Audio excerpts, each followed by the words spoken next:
बिस्मिल्लाहिर्रहमानिर्रहीम। अस्सलाम वालेकुम। आज मैं आपको बहुत सिंपल, मज़ेदार और हर किसी का favourite hot and sour soup बनाना सिखाऊंगी।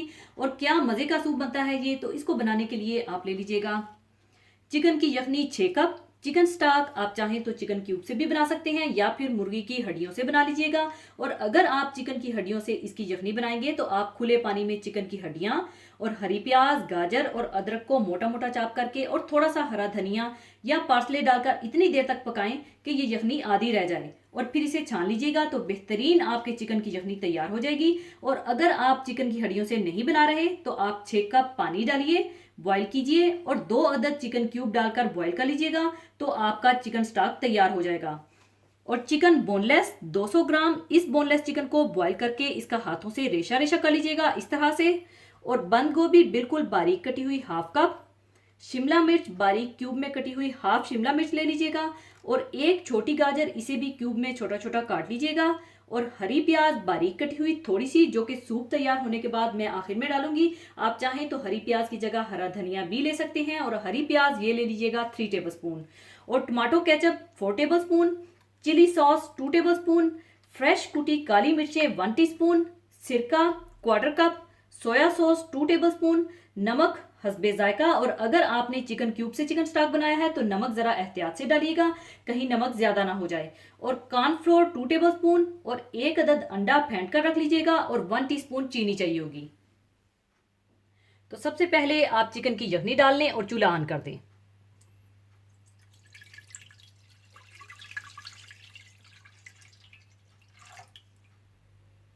और साथ ही आप उबली हुई और रेशा की हुई चिकन डाल दें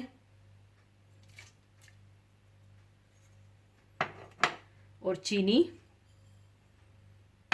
सिरका,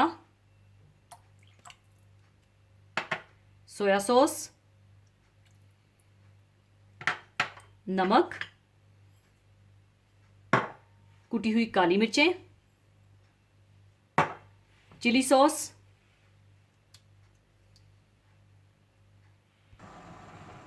और केचप डालकर अच्छी तरह से मिला लें।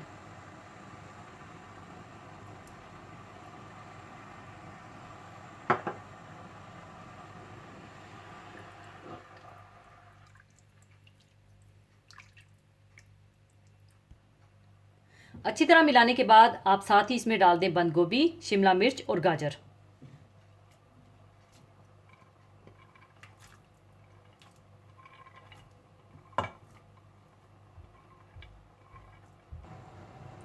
और अब बॉईल आने के बाद इसे 2 से 3 मिनट के लिए पका लीजिएगा। और ख्याल रखिएगा कि सब्जियों को ओवर कुक मत कीजिएगा, बल्कि जितने भी चाइनीज खाने हैं, चाहे सूप या मेन खाने, इनमें सब्जियों को ओवर कुक नहीं किया जाता।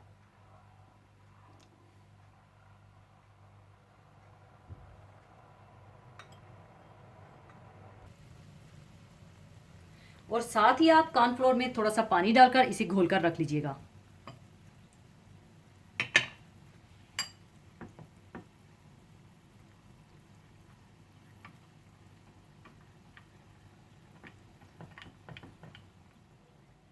दो से 3 मिनट पकाने के बाद आप इसमें थोड़ा थोड़ा करके कॉर्नफ्लोर डाल लीजिएगा।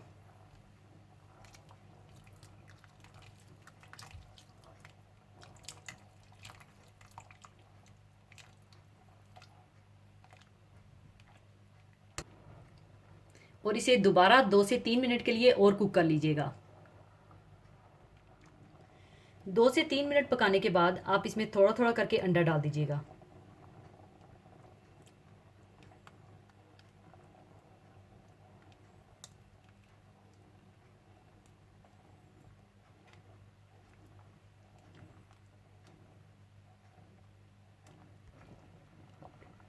और साथ ही आप हरी प्याज डाल दीजिएगा और चूल्हा बंद कर दीजिएगा और सूप तैयार है।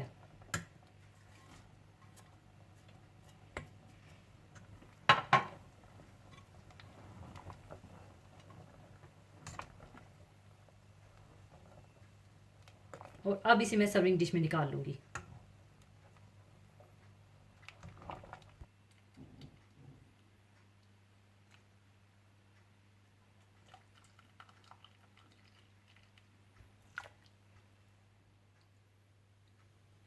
लीजिए, बहुत मज़ेदार हॉट एंड सार सूप तैयार है। इसे आप क्रोटॉन के साथ सर्व कीजिएगा। चाहे तो आप सर्विंग के टाइम पर ऊपर थोड़े क्रोटॉन डालकर सर्व कीजिएगा और सर्दी के मौसम में एंजॉय कीजिएगा।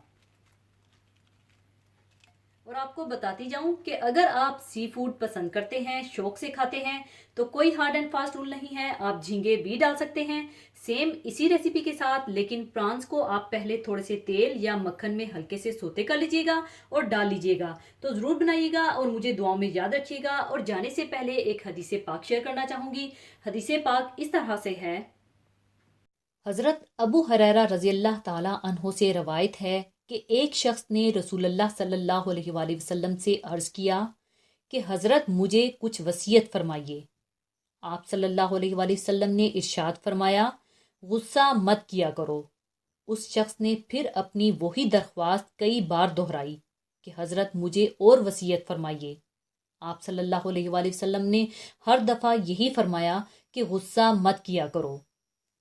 हर इंसान को अपनी रोज़मर्रा ज़िंदगी में मुख्तलिफ मामलात से साबका पड़ता है और बाज़ औक़ात ये मामलात उसकी हस्बे ख्वाहिश अंजाम पाते हैं और बाज़ दफ़ा उसकी मर्ज़ी के ख़िलाफ़।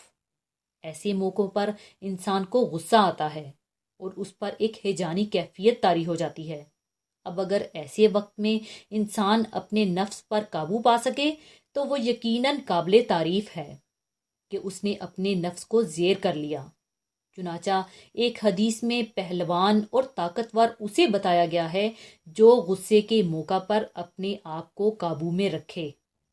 कुरान पाक में नेकोकारों की जो सिफतें बताई गई हैं उनमें एक ये है कि वो गुस्से को पी जाने वाले होते हैं।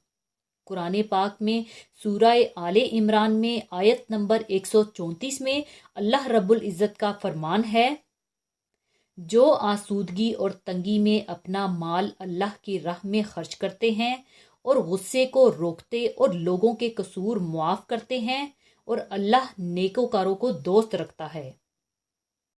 इस हदीस में जिन सहाबी को ये वसीयत की गई है, मुमकिन है वो मिजाज के ज़रा तेज़ रहे हों, इसलिए आप सल्लल्लाहु अलैहि वसल्लम ने उनको ये नसीहत की हो कि गुस्सा मत किया करो। और ये हकीकत है कि बुरी आदतों में गुस्सा बहुत ख़तरनाक और बहुत बद अंजाम आदत है। और जो शख्स गुस्से पर काबू रख सकेगा वो नफ्स के दूसरे गलत तकाज़ों पर भी काबू पा सकेगा। यहाँ ये बात पेश नज़र रहनी चाहिए कि जिस गुस्सा की मुजम्मत की गई है उससे मुराद वो गुस्सा है जिसके पीछे नफसानियत काम कर रही हो और जिससे मगलूब होकर इंसान हदूद इलाही से तिजावज़ कर जाता है। लेकिन वो गुस्सा जो अपनी ज़ात के लिए ना हो बल्कि अल्लाह के लिए और हक की बुनियाद पर हो, उसमें हदूद से तजावज़ ना हो, तो वो कमाले ईमान की निशानी और जलाले खुदाबंदी का अक्स है। लिहाजा एक हदीस में है कि जिस शख्स को गुस्सा आए उसे चाहिए कि वो वज़ू कर ले।